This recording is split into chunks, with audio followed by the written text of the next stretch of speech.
عندي كذا سؤال محيرني. امتى المكياج بقى مقياس للأخلاق أو الذكاء أو حتى الأنوثة؟ ازاي المجتمع بيحكم على البنت من شكلها قبل ما يعرف أي حاجة عنها؟ في حاجة غريبة جدا بتحصل مع البنات، نفس الحاجة ممكن تخليكي في نظر ناس سطحية وفي نظر ناس تانية تكوني أنثى تمتلك طاقة الأنوثة. وليه البنت لازم تثبت نفسها مرتين، مرة بعقلها ومرة بشكلها؟ ازيكم، انا نيهان وده بودكاست لمنى. عملت البودكاست ده عشان اساعد البنات انها تطور من نفسها ومن ذاتها بعيدا عن التنمية البشرية المزيفة ويكون عندهم وعي. ودي سلسلة الأنوثة. بما ان في محتوى عن الأنوثة منتشر بالشكل الخطأ، فانا حبيت اعمل عنه سلسلة نناقش فيها الافكار دي. وحلقة النهاردة عن المكياج والأنوثة. اول سؤال هنسأله في الموضوع ده وهو ايه علاقة احمر الشفاه بتفوق البنت في الدراسة؟ وهل فعلا في ناس بتقيس ذكاء البنت من كمية المكياج اللي هي بتحطها؟ عندنا في مصر لما كنت بحضر في الدروس الخصوصية، لما كان المدرسين الرجالة والستات لما يشوفوا بنت حاطة مكياج بيحكموا عليها على طول إنها مش شاطرة أو جاية الدرس عشان تستعرض جمالها، ومش في دماغها التعليم أو الدراسة والمذاكرة مش من أولوياتها. والصدمة الأكبر إن البنت تكسر الحاجز ده. يعني المجتمع بينصدم إن إزاي بنت شاطرة وفي نفس الوقت حاطة مكياج ومهتمة بنفسها. الغريب إن الحكم ده ما كانش بيتبني على سلوكها ولا على درجاتها ولا حتى على طريقة كلامها، لكن على شكلها فقط. وكأن المكياج بقى دليل على قلة الجدية أو إن البنت عقلها مشغول بشكلها أكتر من مستقبلها. كأننا حطينا اختيار زائف، يا إما تهتمي بنفسك يا إما تهتمي بعقلك،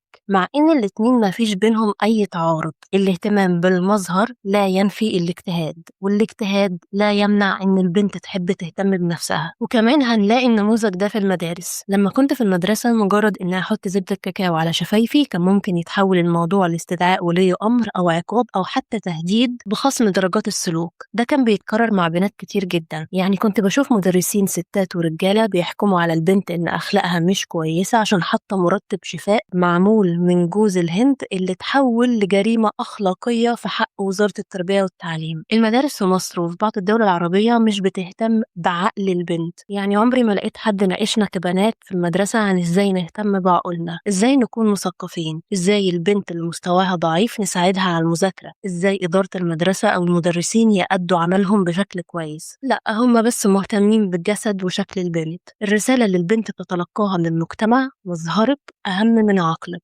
مجرد إن بنت تهتم بنفسها حتى بأبسط شكل كان ممكن يخلي البعض يكون عنها انطباعات وأحكام من غير أي علاقة بأخلاقها أو التزاماتها أو مستواها الدراسي. وده هيودينا لنقطة تانية: هو البنت اللي مش بتحط مكياج مش مهتمة بنفسها؟ وهل مجرد صباع روج أو علبة بلاشر بتحطها على خدودها معنى كده إنها أنثى ويستحق إن احنا نقول عليها بنوتة كيوت ومهتمة بنفسها وعندها طاقة أنوثية عالية؟ عشان نجاوب على السؤال ده نسأل نفسنا الأول: هو ليه أصلا في بنات بترفض إنها تحط مكياج؟ أول سبب وهو إن أسعار المكياج غالية جدا ومكلفة. تاني سبب هو إن في بنات لما بتحط المكياج على وشهم بيسبب لهم التهابات أو تهيج أو ممكن تكون بشرتها حساسة. ده غير إن في بنات ما عندهمش الوقت إنها تقف كل يوم قدام المراية نص ساعة أو ساعتين عشان تحط في المكياج. وفي نساء كتير بيحصل لهم استنزاف لطاقتهم وإرهاق لأن المكياج بيتطلب منها تحطه بالشكل الصح، وده كله بياخد من وقتها من طاقتها، مع إنها ممكن تكون نفسها تحط بس مش قادرة ومرهقة. في بنات تانية بترفض تحط المكياج عشان الكسل. في بنات مش بتحط المكياج لأنهم ببساطة مش بيحبوا المكياج، وفي منهم قالوا إنهم بيحسوا براحة من غير المكياج. في بنات بيقولوا والله أنا بحطها بس في المناسبات أو الأفراح. كمان في بنات كتير جدا بطلت تحط المكياج بسبب إن أول ما تمسحه بتسمع كلام بيجرحها زي: مالك تعبانة ليه؟ شكلك مرهق، انت شكلك عامل كده ليه من غير المكياج. في أسباب كتير جدا بتخلينا إحنا كبنات ننزل الشارع، نروح الشغل، الدروس، نشتري طلبات، نخرج نتفسح من غير ما نحط مكياج. وأبسط وأهم سبب فيهم هو إن ببساطة مش عايزين نحط. تعالوا نسأل نفسنا: هو ليه في بنات بتحط مكياج؟ بيكون هواية وشغف وفن ليها. ممكن تكون بتحب المكياج ونفسها تكون مثلا ميك اب ارتست. في بنات بيحبوا المكياج عشان هم شايفين نفسهم مرتاحين فيه، أو ببساطة هي مزاجها جايب النهاردة إنها تنزل وهي حاطة روج أو مسكرة أو تجرب ستايل جديد في وشها مثلا. في بنات بتحط مكياج عشان هي ببساطة عاوزة تحط مكياج. طب هنا في سؤال مهم: هل في بنات بتحط مكياج كضغط من المجتمع عليهم؟ وهل البنت ممكن تخسر شغل أو وظيفة مقدمة عليها عشان المكياج؟ شفنا على السوشيال ميديا بنات سنهم صغير جدا بيحطوا مكياج كامل بيخفي عيوب بشرتهم، وكمان شفنا نماذج زي بعض نجمات الكيبوب اللي بيحاولوا يخفوا وشهم في المطارات لما يكونوا من غير مكياج خوفا من تعليقات الصحافة وحكم الجمهور على شكلهم الطبيعي. وعلى أرض الواقع قبل كده وأنا بقدم في شغل، صاحبة الشغل سألتني هو حضرتك بتهتم بنفسك؟ قلت لها إزاي يعني؟ قالت لي أصل في بنوتة الصبح جت سألتني عن الشغل وكأن شكلها لسه صاحي من النوم، فهل أنت بتهتمي بشكلك وبتحطي مكياج؟ هي ما سألتنيش عن خبرتي، هل شاطرة في الشغل ولا لأ،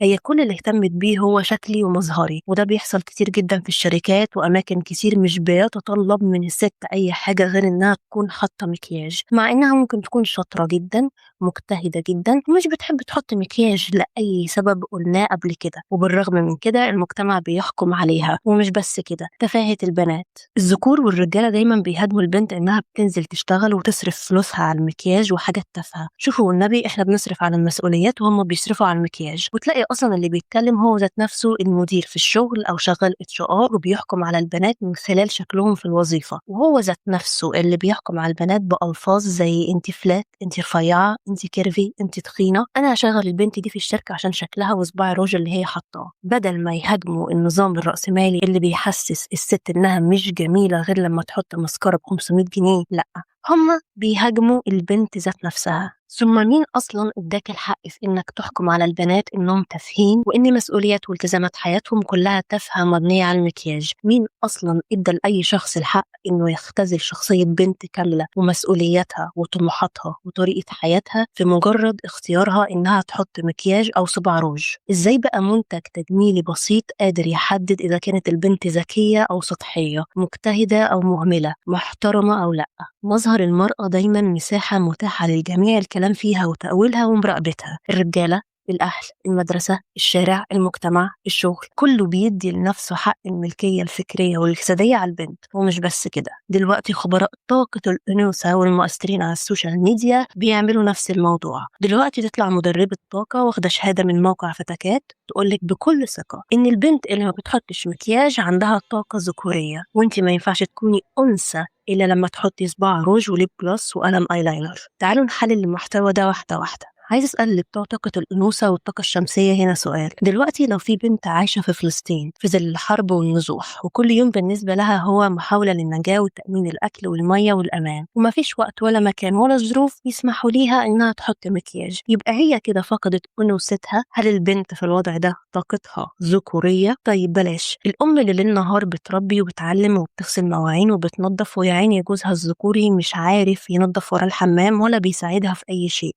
ووقتها كله رايح في التعب والشغل ومفيش وقت ليها تحط مكياج. هل أم زي دي طاقتها ذكورية وفقدت أنوثتها؟ بدل ما نسأل هل المرأة ديت محتاجة دعم، محتاجة مشاركة، محتاجة تقدير ومساحة، بنسألها هل ما زلتي أنثى بما يكفي؟ أو لو بنت عندها الدورة الشهرية وبتعاني من آلام شديدة جدا، أو بنت عندها تكيس في المبايض وبتعاني من اضطراب الهرمونات، آلام شديدة أو ضغط نفسي بسبب الأعراض دي كلها، هل لأنها في الفترة دي مش قادرة تحط مكياج أو تعمل روتين عناية بنفسها تبقى فقدت أنوثتها؟ بلاش المرأة الحامل اللي قررت تتجنب إنها تحط مكياج عشان المكونات الكيميائية اللي موجودة فيه عشان ما تضرش بصحة البيبي اللي في بطنها، هل معنى كده إن طاقتها بقت ذكورية؟ هل معنى كده إنها فقدت أنوثتها؟ دلوقتي لو بنت عندها ظروف صحية، ضغوط نفسية، أو مسؤولة عن أسرتها، أو قادرة توفر احتياجاتها الأساسية بالعافية، هل أنوثتها بتختفي لأنها ما حطتش أحمر شفاء أو آيلاينر؟ المشكلة في الخطاب ده مش إنه بيشجع الستات تهتم بنفسها، لأن الاهتمام بالنفس شيء جميل ومفيش أي مشكلة فيه. المشكلة إنه بيدخل الست في معارك وهمية، إبعاد الست عن إنها تكون مواطنة فاعلة مفكرة سياسية صاحبة مشروع حقيقي يغير مجتمعها. بدل ما تفكر إزاي تطور من نفسها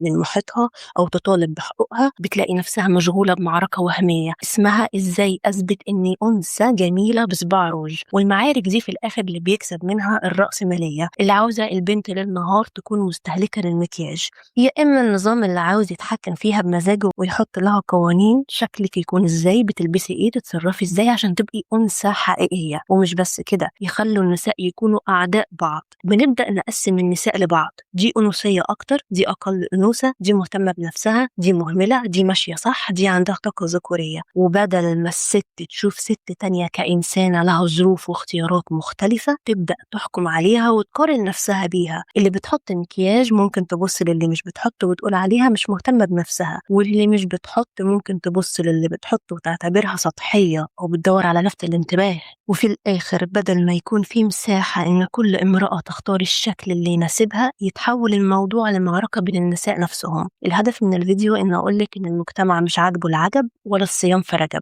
في مجتمعنا البنت مهما عملت هتغلط، حطت مكياج هيقولوا سطحية ومش مهتمة بمستقبلها، ما حطتش مكياج هيقولوا مهملة في نفسها طاقتها ذكورية. طيب هو المجتمع عايز إن البنت بالظبط؟ الفكرة في إن المجتمع نظرته للمرأة مش هتتغير، بس اللي نقدر نغيره إن إحنا نبدأ بنفسنا. ما ينفعش أنت كبنت عشان بتحطي مكياج لأي سبب من الأسباب تقولي على بنت تانية إنها طاقتها ذكورية، وما ينفعش أنت كبنت مش بتحطي مكياج لأي سبب من الأسباب تحكمي على بنت في أخلاقها، دينها، مبادئها. في النهاية المكياج أو عدمه اختيار شخصي، لكن قيمة البنت أكبر بكتير من مدربة طاقة تطلع تقولك انتك الأنوثية في صباع روج. الأنوثة مش منتج بيتباع، البنت تفضل أنثى سواء حطت مكياج أو ما حطتش، سواء بتحب تهتم بشكلها أو ظروفها ما تسمحش بده.